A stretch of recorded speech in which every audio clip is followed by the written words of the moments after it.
Hey everyone, welcome back to Scientist and Philosopher. I'm really excited about today's topic because it's one of those stories that's been debated for centuries, and yet it remains one of the most captivating ideas in religious and historical conversations.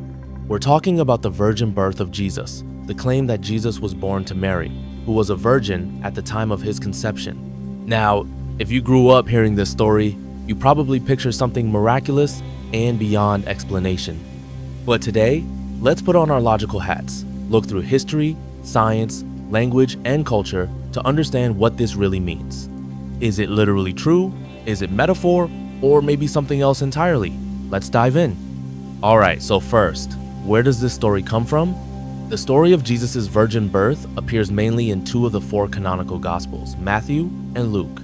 Both describe Mary as a young woman who conceived Jesus through the Holy Spirit without sexual relations. Now, here's an important point. These Gospels were written decades after Jesus lived. Scholars estimate Matthew and Luke were written somewhere between 70 to 90 AD, while Jesus' ministry was around 30 AD. So there's a gap of about 40 to 60 years between the events and the writings. In those days, oral tradition was strong. Stories were passed down verbally before they were ever written. So it's possible the virgin birth story evolved or was shaped during this transmission. Moreover, both Matthew and Luke likely had theological goals to present Jesus as the Son of God, emphasizing his divine origin. Interestingly, the other two Gospels, Mark and John, don't mention the virgin birth at all. This raises questions about the story's origins and importance in early Christian communities. What's the meaning of virgin? Let's talk about the word virgin. The original Greek word used in these texts is parthenos, which has traditionally been translated as virgin. But here's where it gets nuanced. Parthenos can mean young woman or maiden, not exclusively someone who has never had sexual relations. In some ancient contexts, it might simply refer to a young, unmarried woman. This linguistic ambiguity means that the claim that Mary was a virgin may have had a different nuance in the original text than what modern readers interpret. Also, the Hebrew prophecy in Isaiah 7:14, which is quoted in Matthew, uses the word alma, meaning young woman, not explicitly virgin. This translation difference fuels debates on whether the virgin birth story was a literal fact or a theological symbol. In Jewish culture at the time, the idea of a virgin birth would have been extraordinary and likely symbolic. Virginity and purity were highly valued, especially for women, relating to family honor and lineage. Claiming that Jesus was born of a virgin could have been a way to highlight his unique divine role and set him apart from others. Also, miraculous births weren't unique to Christianity. Many ancient cultures have myths of gods or heroes born through virgins or miraculous means. For example, Greek mythology has stories like Perseus, who was born from Danae after Zeus came to her as golden rain. Egyptian mythology speaks of Horus's miraculous birth. So, this idea might have been a familiar trope to ancient audiences, symbolizing divine origin and purpose. Scientific perspective on virgin birth. Now, moving to science biologically speaking, virgin births in humans don't happen. Humans reproduce sexually, meaning DNA comes from both a mother and a father. There are rare cases in animals known as parthenogenesis, where females reproduce without males, but these species are usually insects, reptiles, or fish, not mammals, and certainly not humans. So, scientifically, the virgin birth as a literal event defies biology and genetics. This doesn't automatically dismiss it for believers, but from a rational and scientific standpoint, it's impossible. The role of miracles in faith and logic. But here's where faith and science meet differently.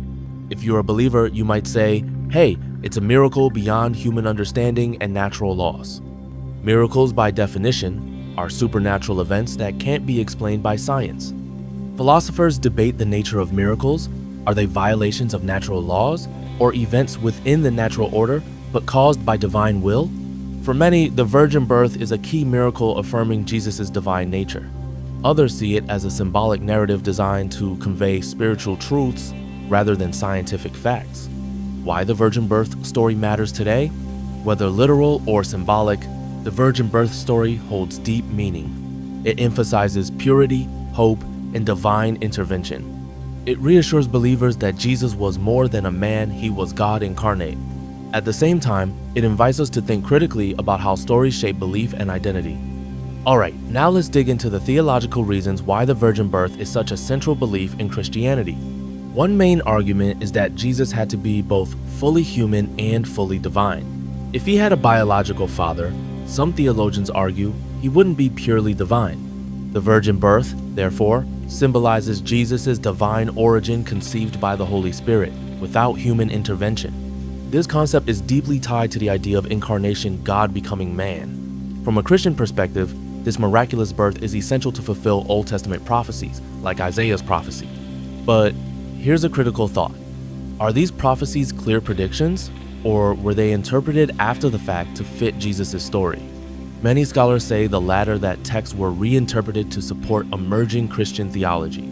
Psychological and sociological perspectives.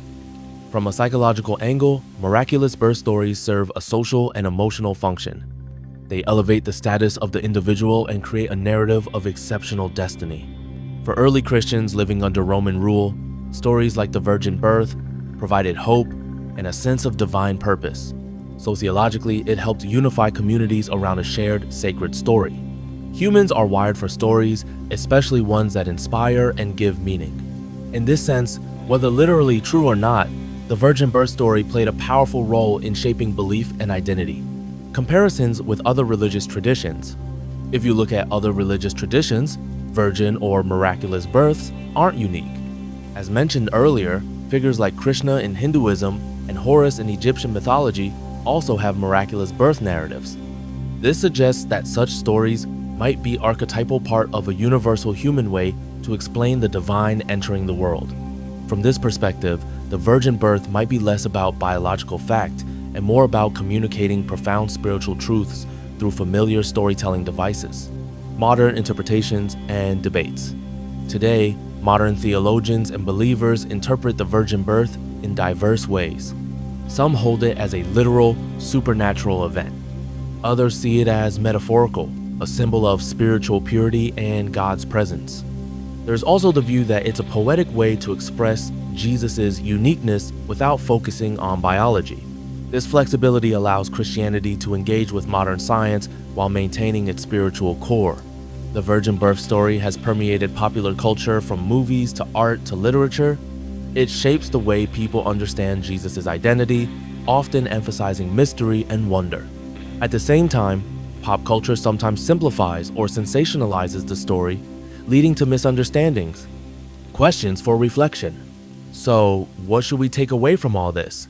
Is the virgin birth a historical fact, a metaphor, or a combination? How does believing or doubting this story affect faith? What role does logic have in religious belief? Remember, logic and faith don't always have to be at odds. Many find ways to integrate both. Alright folks, after diving deep into history, language, theology, science, and culture, where does that leave us? The virgin birth story is complex. It's a blend of faith, symbolism, and historical tradition. From a logical and scientific standpoint, a literal virgin birth is highly improbable. It doesn't fit with biological reality. But from a theological and spiritual perspective, it represents something powerful, the idea of divine intervention and purity, setting Jesus apart as a unique figure. Whether you believe it literally or symbolically, this story has shaped cultures, inspired millions, and continues to spark debates. And maybe that's the real power of it, to make us question, reflect, and explore deeper meanings. In the end, it might not matter so much if the virgin birth actually happened. What matters is what the story means to you, how it shapes your understanding of faith, hope, and the human experience. It's okay to hold both faith and reason in your heart. They don't have to be enemies. Sometimes, the greatest truths are found in the space between belief and inquiry. Now, I want to hear from you. What do you think about the virgin birth? Miracle, metaphor, or myth? Drop your thoughts and questions in the comments below. Let's have a respectful and open conversation. If you enjoyed this deep dive, make sure to hit that like button, subscribe to Scientist and Philosopher, and ring the notification bell so you don't miss future videos. Share this video with friends who love history, science, or philosophy. Let's spread the conversation. And remember, keep questioning, keep learning, and keep seeking truth. Thank you very much. Take care of yourself.